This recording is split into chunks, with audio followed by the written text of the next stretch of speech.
Your dog isn't being difficult. Your dog isn't being stubborn. Your dog is scared, and everything you've been told to do is making it worse. Picture this. You reach down to pet them, and they flinch. Just slightly, just for a second, and you tell yourself, that's just how they are. Or maybe you come home and they've destroyed the couch, and someone tells you to show them who's boss. Or maybe your dog just seems off, distant, like they're always bracing for something. You love them completely, you do anything for them, and yet something in the relationship feels like it's missing, like you're speaking two different languages and neither of you can find the translation. Here's what nobody told you, the advice you've been following. The advice passed down from trainers, from the internet, from well-meaning family members, was built on a foundation that modern science has largely dismantled. And every day you follow it, the gap between you and your dog gets a little wider. By the end of this video, you will never look at your dog the same way again. And that's not a warning, that's a promise. Here's the uncomfortable truth nobody wants to say out loud. Most dog training advice is built for human comfort, not dog well-being. We want dogs who sit on command, walk without pulling, and stop barking immediately. And the entire industry has been optimized to give us that. But a dog who obeys isn't automatically a dog who feels safe. There's a massive difference between a dog who's been suppressed and a dog who's been understood. And most of us, through no fault of our own, have been confusing the two our entire lives. The lies aren't coming from bad people. They're coming from outdated science, viral social media clips, and advice passed down like family recipes, repeated so many times they started to feel like facts. But dog behavioral science has exploded in the last 2 decades. What we now know about canine cognition, stress responses, and emotional attachment should have rewritten the rulebook. For most owners, it hasn't reached them yet. That's what this video is here to change. Think about the last time your dog did something you didn't understand. Maybe they growled at a stranger. Maybe they destroyed something when you were gone. Maybe they just seem anxious, distant, like they're walking on eggshells in their own home. You probably blamed yourself or blamed them. But here's what's actually happening. Your dog is communicating distress in the only language they have, and the lies you've been fed are making you respond in ways that deepen that distress. Every misread signal, every well-meaning punishment, every dominance technique, it compounds.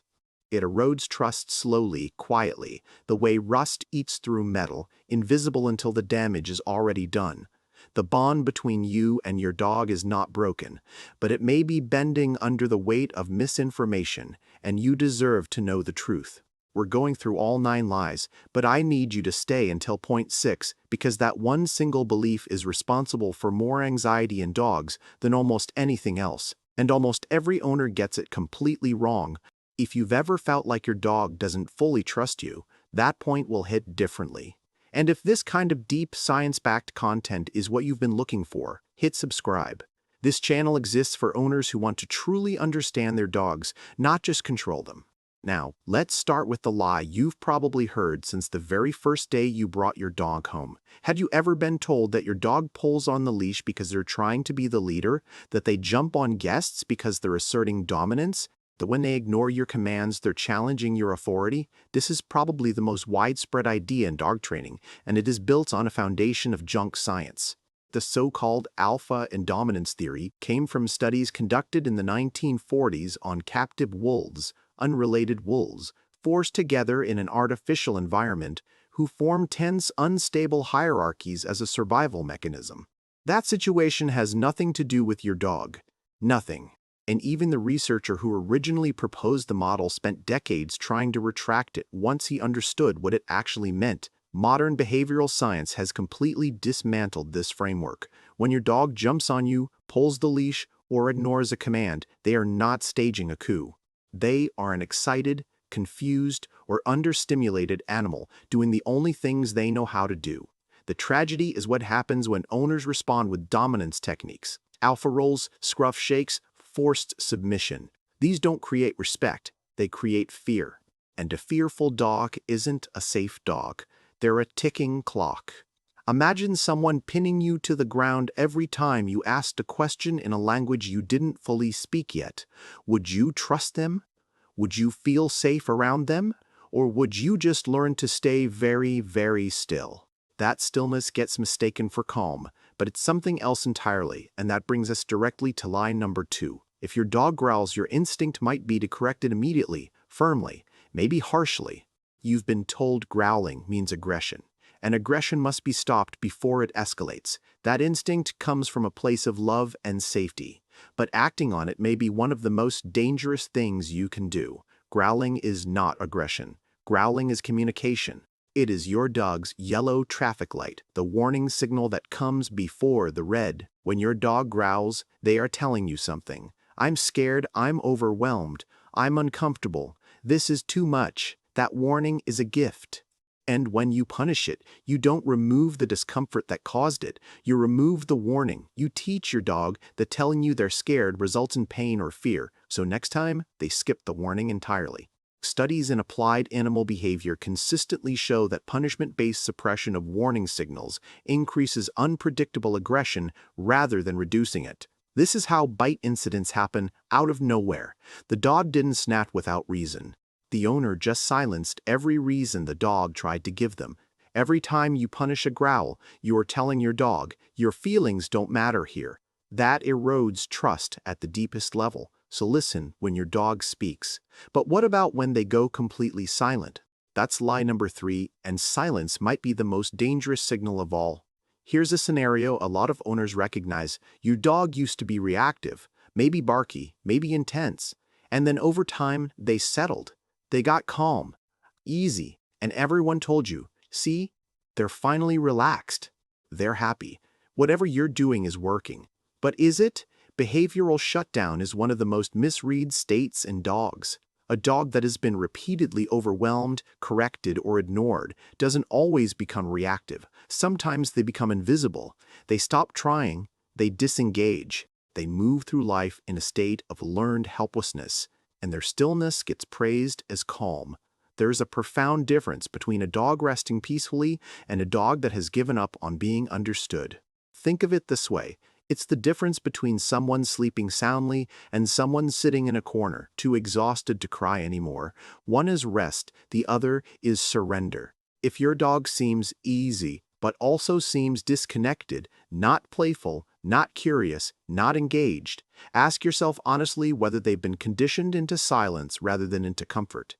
The absence of bad behavior is not always the presence of happiness. And speaking of what we do loudly and confidently, the next lie is something we broadcast every single day, convinced it's helping. Never show weakness, always win the standoff. Be the alpha in every situation. If you've been in dog training circles for any amount of time, you've heard some version of this. The idea that dogs need a hard, dominant, unyielding leader. Someone who never negotiates, never backs down, and makes it clear at all times who is in charge.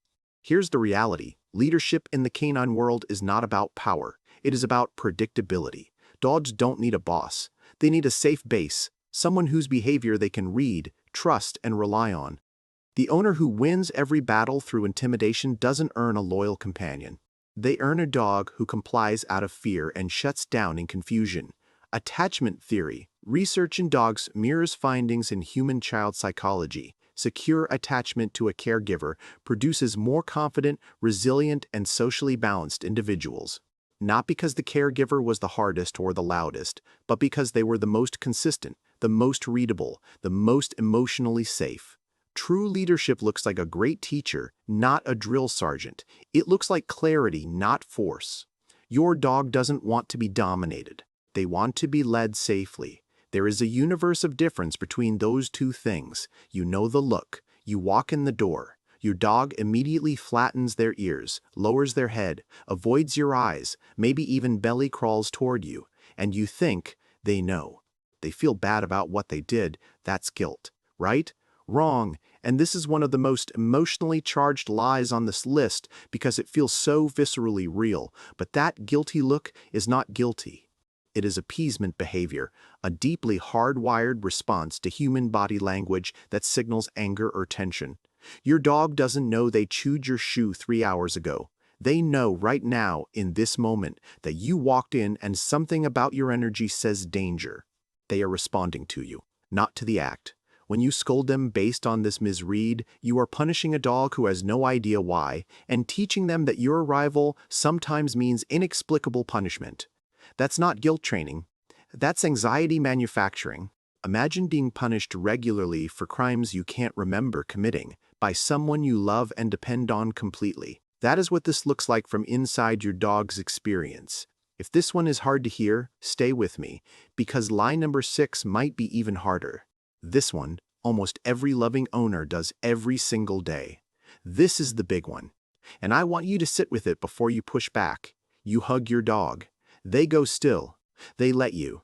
Maybe they even lean in a little, and you feel it, that warmth, that closeness, that bond. Of course they love this. Look how calm they are. That calm is not enjoyment. For most dogs, that calm is tolerance. Primates hug. Dogs do not. The act of wrapping limbs around another body and immobilizing them is not a bonding gesture in canine language. It is a restraint posture. For many dogs, especially those with any anxiety baseline, being hugged triggers a low-level stress response every single time, not because they don't love you, but because love in their language doesn't look like that. Research by Dr. Stanley Coren, analyzing hundreds of photos of people hugging their dogs, found that the majority of dogs displayed stress signals while being embraced. Lip licking, whale eye, flattened ears, heads turned away by someone who loved them completely and had absolutely no idea. The dog was enduring. The human was glowing. This one lands differently, doesn't it? Because the intention is pure love, and the dog is experiencing something closer to quiet endurance. The gap between what we mean and what our dogs feel. That gap is what this entire video is about. You can still show your dog love, but love in their language looks like play, calm presence, allowing choice, and reading their signals, not restraint, never restraint. Maybe your dog bites. Maybe they destroy things. Maybe they react aggressively to other dogs or certain people. And somewhere along the line, someone told you, or you started to fear, that maybe this dog is just broken. Maybe they're a bad breed. Maybe there's something fundamentally wrong with them. There are no bad dogs. There are understimulated dogs, traumatized dogs. Dogs in chronic pain whose only way to communicate it is through behavior that looks like aggression. Dogs whose warning signals have been systematically silenced until snapping was the only language left. Dogs who are never taught, only punished. Behavior is always a message, and a dog who seems broken is almost always a dog who has been failed by the information available to the humans who loved them. The label bad dog ends the conversation. Understanding opens it. Think of it the way you'd think of a child who acts out in class. That child isn't a bad child. They're a child whose needs aren't being met in the environment they've been placed in. The behavior is the signal. Your job is to read it. Two dogs in the same home, posturing, snapping, creating tension. The advice you'll often get, just let them work it out. Dogs are pack animals. They'll establish a hierarchy on their own. Don't interfere with the natural process. This is not how it works. Unmanaged conflict between dogs doesn't resolve, it compounds. Without a safe, predictable structure, tension between dogs becomes chronic stress for every animal in the home. Dogs living in unresolved social conflict show measurably elevated cortisol levels, disrupted sleep, reduced play behavior, and increased reactivity to outside stimuli. They are not finding their natural order, they are surviving. There is a difference. You are the environment architect. When you opt out of that role, when you remove yourself from the equation and let things sort themselves out, your dogs don't self-organize peacefully, they endure. And chronic stress has the same effect on a dog's nervous system that it has on ours. You adopt a dog with a past. Maybe they were abused, maybe they were neglected, maybe their history is completely unknown and you're left piecing together the trauma from their flinches and their fears. And someone tells you, lovingly, gently, to manage your expectations. Some dogs can't be fully healed. Some damage is permanent. This is not science. This is a story we tell to lower our expectations so we aren't disappointed. The truth is neuroplasticity. The brain's ability to rewire itself through new experience exists in dogs just as it does in humans. It is slower in some, faster in others. But the idea that a dog's past is a permanent ceiling on their future ignores everything we know about how nervous systems actually change. Every consistent, safe, attuned interaction is a new data point being written into your dog's nervous system. Recovery is real. Trust is rebuilt, not in weeks, sometimes, but it is rebuilt. If you have a rescue dog who chose to be in the same room as you today after everything their nervous system has been through, that is not small, that is everything. 9 lies. And underneath all of them, the same root, we have been taught to manage dogs rather than understand them. But here's what I want you to carry out of this video. Your dog is not a project. They are not a behavior problem waiting to be solved. They are a living being with a nervous system, an emotional world, and a profound capacity for trust. And they chose, against all evolutionary logic, to build their entire life around yours. The least we owe them is the truth. Start small, watch more than you react. Listen when they speak, even when they speak in growls, in stillness, in a head turned just slightly away from a hug. Learn their language the way you'd want someone to learn yours if you were dropped into a world where no one understood a single word you said. You don't have to be a perfect owner. You just have to be a willing one. If this video shifted something for you, share it with someone whose dog deserves this information too. And if you want to go deeper, the next video is right here. Your dog is waiting for you to understand them. Go be worth the wait.